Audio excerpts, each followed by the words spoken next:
क्या important topics हैं जिनमें से पिछले साल क्वेश्चंस बने हैं। एक तो है चोटियां, एक आपके क्वेश्चन मॉनसून इसी बार जोड़ा गया है, तो मॉनसून आपके इंपॉर्टेंट लग रहा है। पहले क्वेश्चंस नहीं बने मॉनसून से, पर बन सकते हैं। इसके अलावा आपके लास्ट के जो आपको टॉपिक्स करवाए थे मुकेश सर ने, अमित टॉपिक्स, वो ज्यादा इंपॉर्टेंट है क्योंकि ये केवल प्री में है, इनको पूछे जाने का स्कोप केवल प्री में मिलता है। तो इसीलिए अमित टॉपिक्स प्री के लिए ज्यादा महत्वपूर्ण है। अमित में क्या आएगा? एग्रीकल्चर, एम से मिनरल्स मतलब खनिज, इंडस्ट्री, ट्रांसपोर्टेशन। और ट्रांसपोर्टेशन में आपके मेनली क्या है? नेशनल हाईवे और important corridors, golden quadrilateral, north south, east west corridor, दोनों कहाँ इंटरसेक्ट करते हैं एक दूसरे को, वो सब आपके आएगा। औद्योगिक प्रदेश है आपके, इंडस्ट्रियल रीजन्स, इंडस्ट्री नहीं है डायरेक्टली, इंडस्ट्रियल रीजन्स है। अभी तक इंडस्ट्रियल रीजन से कोई लास्ट ईयर के क्वेश्चन पेपर्स में क्वेश्चन नहीं बनाए। देखते हैं किस तरह के सवाल बनते हैं, बन सकते हैं। खनिजों में केवल वही करने जो प्री में है। क्या क्या है प्री में? आयरन, मैंगनीज, बॉक्साइट, माइका मतलब अभ्रक, और एनर्जी मिनरल्स, ऊर्जा खनिज, जिसमें आता है कोयला, तेल और परमाणु ऊर्जा खनिज जैसे यूरेनियम, थोरियम वगैरह। उसके अलावा आपके परंपरागत और गैर परंपरागत ऊर्जा के संसाधन हैं, conventional and non conventional sources of energy. उसमें सबसे इंपॉर्टेंट है सोलर एनर्जी और विंड एनर्जी। सौर ऊर्जा और पवन ऊर्जा सबसे इंपॉर्टेंट है, सोलर और विंड। इनमें क्या याद करना है? इनमें आपको याद करना है कि भारत की क्षमता कितनी है, उसमें से भारत की संस्थापित क्षमता, इंस्टॉल्ड कैपेसिटी कितनी है और पोटेंशियल कैपेसिटी कितनी है, कितना हम कर सकते हैं विकास और कितना हम कर चुके हैं, वो आपको ध्यान होना चाहिए। ज्यादातर इसके जो कैपेसिटी के क्वेश्चंस आते हैं वो आते हैं राजस्थान के इकोनॉमिक सर्वे में से, वो करने हैं। उसके अलावा इनसे रिलेटेड कोई भी संयंत्र जो अभी हाल ही में स्थापित किया गया हो और इम्पोर्टेंट हो, प्लांट, जैसे कोई फ्लोटिंग सोलर प्लांट हो, कोई सबसे बड़ा सोलर प्लांट हो, या कोई किसी दूसरे देश की सहायता से कोई इंडिया में सोलर प्लांट बन रहा हो, कोई बड़ा ऐसा कोई प्लांट हो, या विंड एनर्जी से रिलेटेड कोई प्लांट्स हो, तो वो आपको ध्यान होने चाहिए। विंड एनर्जी में भी हाइट के अकॉर्डिंग अलग अलग होता है प्रोडक्शन लेवल, वो ऊंचाई के आधार पर आपको पता होना चाहिए। कोई अगर योजनाएं वगैरह चल रही है वो आपको ध्यान होनी चाहिए। इंडियन ज्योग्राफी में ये वाला सेक्शन ज्यादा इंपॉर्टेंट है। नदियां खूब सारी हैं जिनको देखकर कभी कभी आप घबरा जाते होंगे। तो नदियां वैसे तो अगर आप पहले से रिवाइज कर रहे हो तो इतनी डर की बात है नहीं, फिर भी लास्ट मोमेंट पे बिल्कुल ऐसा हो कि क्या छोड़ूं क्या रखूं, तो नदियों में इंपॉर्टेंट रिवर्स पहले आप देखें, जैसे सिंधु नदी, गंगा नदी, ब्रह्मपुत्र नदी। नॉर्थ इंडिया में तो ये नदियां, इनकी सहायक नदियां, और ज्यादातर क्वेश्चन सहायक नदियों से बनते हैं। उनके जल ग्रहण क्षेत्र वगैरह के आंकड़े नहीं पूछे जाते, अभी तक प्री में नहीं पूछे गए। जैसे हमने कैचमेंट एरिया वगैरह आप लोगों ने किया होगा, वो सब ज्यादातर नहीं पूछते, सहायक नदियां ज्यादा पूछते हैं। और साउथ इंडिया की इंपॉर्टेंट रिवर्स हैं गोदावरी, कृष्णा और कावेरी। लास्ट में रिवीजन करो तो इन मेन नदियों को तो देख के ही जाना। ब्रह्मपुत्र की इतनी सहायक नदियां हैं कि इतने परीक्षाओं में ब्रह्मपुत्र की सहायक नदियां अलग अलग तरीकों से पूछी गई है, तो ब्रह्मपुत्र की ट्रिब्यूटरीज थोड़ी सी देख के जाना। मॉनसून का कैसे क्वेश्चन बन सकता है, एक क्वेश्चन आपको दिखा देती हूँ। मॉनसून एक अंडरस्टैंडिंग बेस्ड टॉपिक है। अगर मॉनसून आप एक बार समझ चुके हो तो एग्जाम में क्वेश्चन घुमा के भी आए तो भी आप घबराना मत, तसल्ली से 2 बार उसको पढ़ना, प्रश्न को आपको आ जाएगा।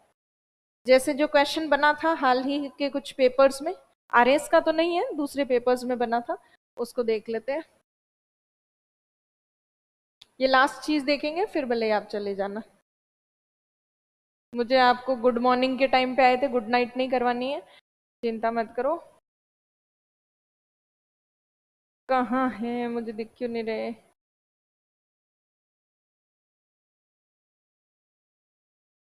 ये रहे ना, हाँ।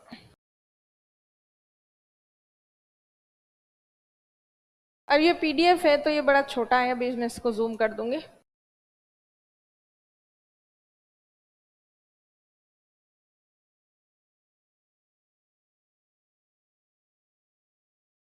अभी आएगा आपके इम्पोर्टेंस का, तो हाँ ये वाला मॉनसून वाला है। तो देखें, एक तो ये क्वेश्चन बना हुआ है, ये अभी कोई रिसेंटली एग्जाम्स हुए थे 2023 में, उसमें बना था। भारत की कौन सी नदी प्रायद्वीपीय पठार के को तेलंगाना पठार तथा रायलसीमा पठार में विभक्त करती, कौन सी करती? कृष्णा नदी। शिवालिक पदीय क्षेत्र के सहारे का वह भाग जहां अधिकांशतः नदियां अत्यधिक संरद्धता के कारण विलुप्त हो जाती, नदियां खो जाती हैं, वो क्या है? भाबर। फिर मॉनसून से रिलेटेड ये घुमा फिरा के क्वेश्चन बना था। अब आप बताएं, ये मॉनसून से रिलेटेड चीज देखेंगे, उससे पहले अल नीनो और लानीना की स्थिति कब बनती है? जनरली बनती है दिसंबर के आसपास। दिसंबर में बनने के बाद वो 9 से 12 महीनों तक बनी रहती है, 9 to 12 मंथ्स तक बनी रहती है। दिसंबर में अगर बन गई अल नीनो तो वो आपको मार्च में, फरवरी में, अप्रैल में, मई में भी बनी हुई दिखेंगी। तो अब इस क्वेश्चन को पढ़ते हैं। निम्नलिखित में से कौन सा कारक भारत के मॉनसून को के प्रभाव को प्रबल बनाता है, मतलब इंडिया में बारिश को बढ़ाता है? उसमें है, जब मई के महीने में उत्तरी हिंद महासागर में अधिक उच्च दाब स्थापित हो।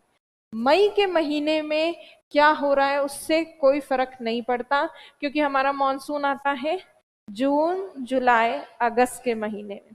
तो मई के महीने में हिंद महासागर के उत्तरी भाग में उच्च दाब ज्यादा बने, उससे फर्क नहीं पड़ता। अगर ये जून का महीना होता तो शायद हम उसको थोड़ा रिलेट भी करते।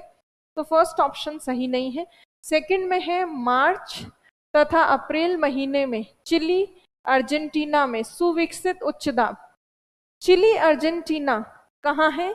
साउथ अमेरिका के वेस्टर्न कोस्ट के पास, पश्चिमी तट के पास, जहां अल्नीनो या लानीना की स्थिति बनती है। जब वहां अल्नीनो की स्थिति बनती है वहां बना होता है लो प्रेशर, जब वहां लानीना की स्थिति बनी होती है वहां बना होता है हाई प्रेशर। और हाई प्रेशर एक बार दिसंबर में बनने के बाद अप्रैल, मई, जून, आगे कई महीनों तक बना रहता है। तो ये वाला जो है, ये आपको ऑप्शन दर्शाता है कि पैसिफिक ओशन के ईस्टर्न पार्ट में बना हुआ है हाई प्रेशर। प्रशांत महासागर के पूर्वी भाग में उच्च दाब का बनना मतलब लानीना की स्थिति है। लानीना की स्थिति है, इसका मतलब इंडिया के मॉनसून पे प्रभाव अच्छा पड़ेगा। फिर एक ऑप्शन है, अप्रैल मई के महीने में जंजीबार के निकट पूर्वी अफ्रीका के तट पर भारी वर्षा हो। पूर्वी अफ्रीका में अप्रैल मई में जो भारी वर्षा होती है उसका कोई खास डायरेक्ट इम्पैक्ट मॉनसून के ऊपर नहीं है। फिर मई माह में उत्तरी हिमालय प्रदेश में भारी हिमपात हो, मई में हिमपात हो, उसका कोई रिलेशन मॉनसून से नहीं है। तो इस तरह से मॉनसून के कभी कभी घुमा के प्रश्न बन सकते हैं, अंडरस्टैंडिंग बेस्ड क्वेश्चंस बन सकते हैं, उसमें घबराना नहीं है, उसको तसल्ली से देखना है और सॉल्व करना है। और अब आपके एक बार अगर अल नीनो या लानीना दोनों की स्थिति में से कोई भी स्थिति बनी हो तो वो कितने महीने तक बनी रहती है? Continuous for 9 to 12 months. तो ये ध्यान रखें।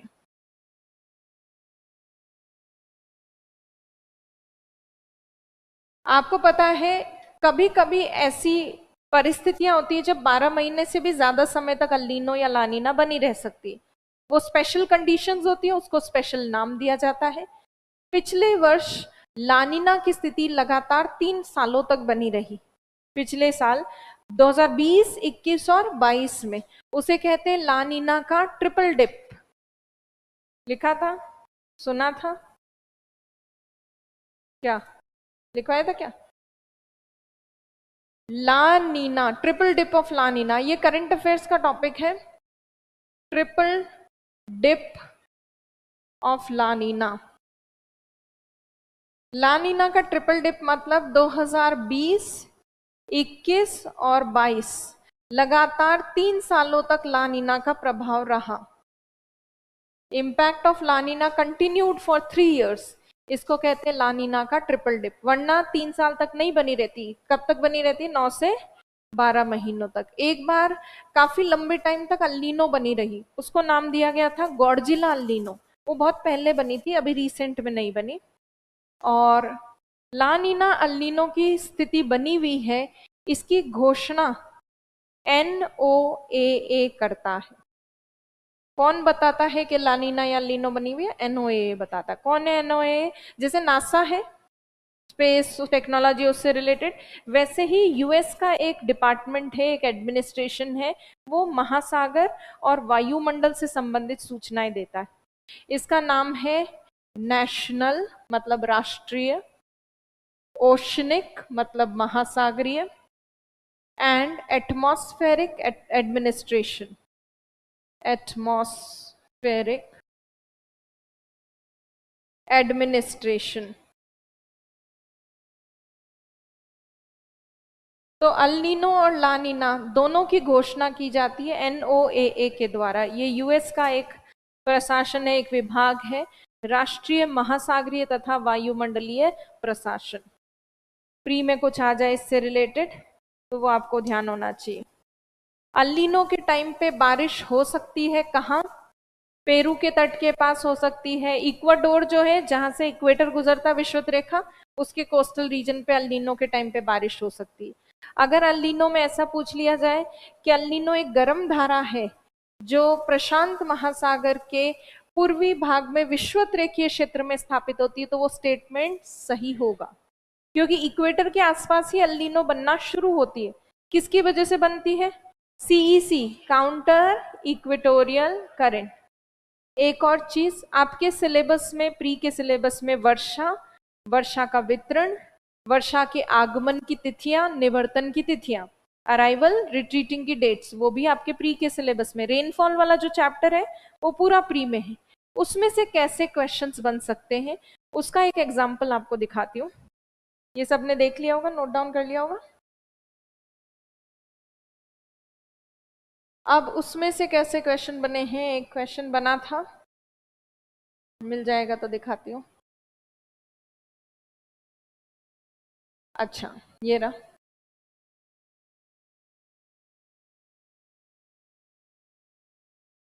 ये अभी रिसेंट में जो आरपीएससी ने कुछ पेपर्स लिए हैं उनके क्वेश्चंस हैं।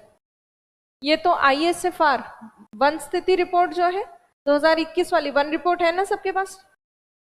2021 की फॉरेस्ट रिपोर्ट नहीं मिली, अभी देंगे, दिलवाएंगे आपको इनका। चलो अभी याद रखना, मेरे को याद दिलाना, कल दिलवा देंगे। आओगे आप लोग तो, है ना, मिल जाएगी वन रिपोर्ट। वन रिपोर्ट में से क्वेश्चंस बने हैं इस साल के। उसमें अगली वन रिपोर्ट कब आएगी? 2024 में आएगी, और वो होगी रिपोर्ट किसकी? 2023 की। 2021 की रिपोर्ट आई थी 2022 में। फिर क्वेश्चन ये जो बना हुआ है, what is the total installed energy generation capacity of Rajasthan up to December 2021, ये क्वेश्चन बना था अभी रिसेंट में जो भी क्वेश्चन पेपर्स हुए थे उसमें। फिर ये आपके हिमालय की चोटियां, श्रेणियां पूछी गई हैं, इनका उत्तर से दक्षिण क्रम पूछा गया है। इसमें है काराकोरम, लद्दाख, जास्कर और पीर पंजाल, इनका क्रम पूछा है दक्षिण से उत्तर, है ना, साउथ से नॉर्थ, नीचे से ऊपर पूछा है, तो क्रम में लगाना है। फिर ये सवाल वर्षा से रिलेटेड है। Which among the following place gets rainfall from southwest monsoon at the earliest? निम्नलिखित में से कौन सा स्थान दक्षिण पश्चिम मानसून से सबसे पहले वर्षा प्राप्त करेगा? इनमें से अगरतला, क्योंकि सबसे पहले बारिश शुरू होती है दक्षिण भारत में, उसके बाद शुरू होती है पूर्वी भारत में, और फिर पूर्व से वर्षा बढ़ती है धीरे धीरे पश्चिम की तरफ। सबसे लास्ट में बारिश कहाँ होती है? उत्तर पश्चिमी भारत में, राजस्थान में सबसे लास्ट में होती है। सबसे पहले साउथ इंडिया में, उसके बाद नॉर्थ ईस्ट इंडिया, फिर धीरे धीरे नॉर्थ वेस्ट इंडिया की तरफ बारिश बढ़ती है। तो ऐसे सिंपल सवाल बनते हैं जिनमें आपको आगमन, रेनफॉल के अराइवल का हमने एक मैप बनाया था, वो देख के जाना है। रिट्रीटिंग, निवर्तन का मैप देख के जाना है। उसमें से ऐसे रैंडम क्वेश्चंस आ जाएंगे। ये क्वेश्चन होते इजी है, उस समय एग्जाम में प्रेजेंस ऑफ माइंड रखने की जरूरत होती है, ढंग से सोचने की जरूरत होती है, वरना आंसर सबको आता है। चैप्टर में से तो ज्यादा क्वेश्चन कैसे आते हैं? बॉर्डर से, और कुछ क्वेश्चंस आते हैं आपके इम्पोर्टेंट शहर, उनका क्रम पूछ सकते हैं उत्तर से दक्षिण, जैसे पश्चिम से पूर्व भी क्रम पूछ सकते हैं, बेंगलोर, चेन्नई, और भी कोई दो तीन शहरों के नाम, जयपुर, इनका पश्चिम से पूर्व क्रम क्या होगा। एक आपके जो मैप है इंडिया का, उसके तटवर्ती क्षेत्र पर महत्वपूर्ण स्थानों के नाम लिखे हुए आपको दिख जाएंगे, जैसे विशाखापट्टनम, काकीनाडा, चेन्नई, तुतिकोरिन, इस तरह के कई सारे नाम मिलते हैं। खासतौर पे ईस्टर्न कोस्ट पे काफी सारे हैं, मछलीपट्टनम भी है पूर्वी तट पे। तो एक बार क्वेश्चन बना हुआ है, विशाखापट्टनम, मछलीपट्टनम, चेन्नई और एक और नाम दिया गया था, इनको क्रम से लगाइए उत्तर से दक्षिण। तो एक बार रफली इंडिया का मैप बस देख के चले जाना, क्या पता लास्ट नजर आप जिस पे डालो वही सवाल आ जाए। रटना मत भले ही, बट एक बार इंडिया का पॉलिटिकल मैप को थोड़ा सा ढंग से देख के चले जाना।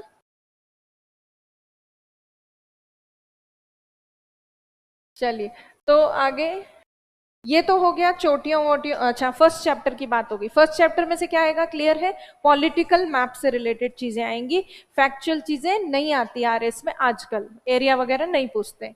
उसके अलावा आपका सेकंड चैप्टर था जिसमें हमने भौतिक प्रदेश किए थे।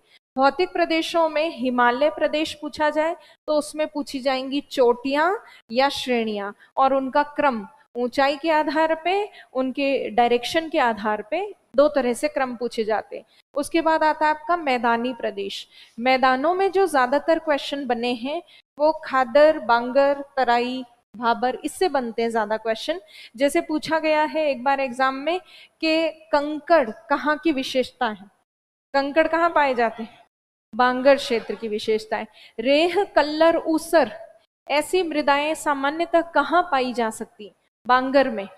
बांगर में पानी की कमी होती है तो सलिनिटी बढ़ सकती है कभी कभी, और लवणीय मृदा को ही क्या कहते हैं, रेह, कल्लर और ऊसर कहा जाता है। तो मैदानों में ज्यादा प्रश्न बनते हैं, खादर, बांगर, भाबर, उनमें से कुछ उनकी विशेषताएं वगैरह पूछ लेते हैं। या आपके मैदानों में बनते हैं क्वेश्चन दोआब से, बारी दोआब कहाँ है, बिस्त दोआब कहाँ है, ये पूछ लेते हैं। फिर मैदानों के बाद आता है आपके पेनिनसुलर प्लेटो रीजन, प्रायद्वीपीय पठारी प्रदेश। प्रायद्वीपीय पठारी प्रदेश में ज्यादातर क्वेश्चंस जो हैं इंपॉर्टेंट प्लेटो से ही बनेंगे अगर बनते हैं तो। जैसे छोटा नागपुर पठार इंडिया का सबसे महत्वपूर्ण पठार है, उसकी सर्वोच्च चोटी है पारसनाथ। फिर हमने दंडकारण्य पठार भी किया था, उसमें कुछ नदियां बहती है। पिछले पेपर्स में पठारों से डायरेक्टली कोई क्वेश्चन ऐसे नहीं बना है एज सच, पर आपको फिर भी ध्यान होना चाहिए। पठारों से याद आया, छोटा नागपुर पठार जो हमने किया था, और उसके नीचे हमने किया था दंड कारण्य पठार। छोटा नागपुर पठार पे दो जनजातियां निवास करती हैं, मुंडा और संथाल। तो कभी पूछ ले कि ये जनजाति कहाँ है, तो ये मुंडा और संथाल तो है छोटा नागपुर पठार पे। और आपका ये जो दूसरा पठार है दंडकारण्य, इस पे निवास करती है गोंड जनजाति, गोंड ट्राइब।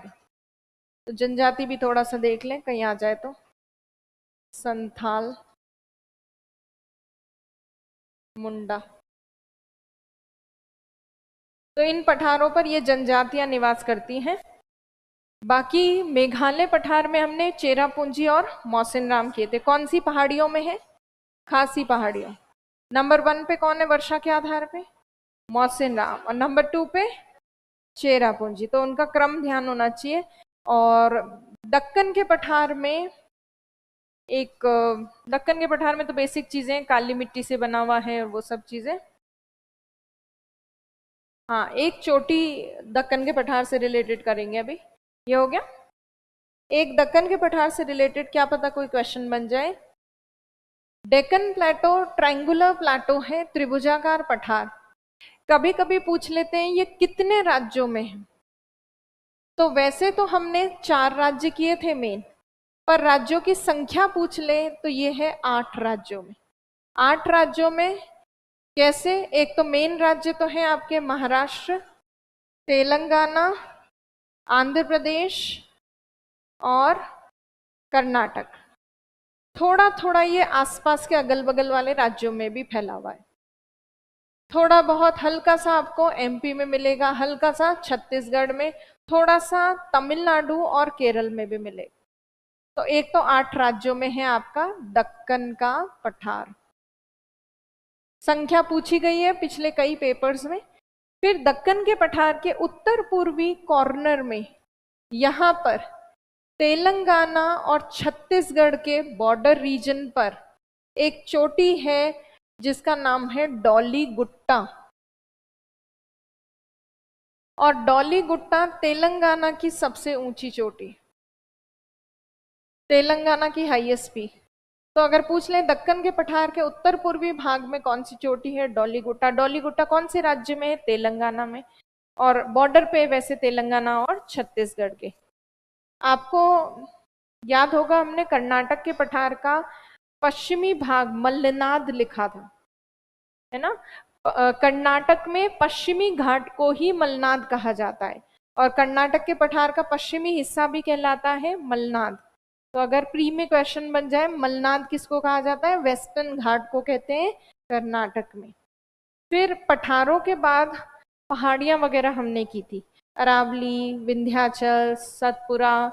इनमें कौन कौन से राज्यों में ये हैं, बस ये पूछ सकते हैं, या उनकी सर्वोच्च चोटियां वगैरह पूछ सकते हैं। विंध्याचल कौन कौन से स्टेट्स में है, गुजरात, एमपी, थोड़ा सा यूपी, थोड़ा सा छत्तीसगढ़ और बिहार। क्या कौन पूछ रहा है? तो विंध्याचल श्रेणी जो है वो कौन कौन से राज्यों में है, गुजरात, एमपी, बिहार में। वैसे तो मेनली स्टेट्स ये हैं, थोड़ा थोड़ा सा हल्की सी यूपी और छत्तीसगढ़ से भी गुजरती है, हल्की सी। और विंध्याचल के अलावा सतपुरा किस में है, गुजरात, मध्य प्रदेश, थोड़ा सा महाराष्ट्र, थोड़ा सा छत्तीसगढ़। ये सतपुरा श्रेणी इन राज्यों में है। तो राज्य कभी पूछ लें तो कंफ्यूजन नहीं होना चाहिए। ये विंध्याचल, बाकी इनकी सर्वोच्च चोटियां वगैरह हमने की है।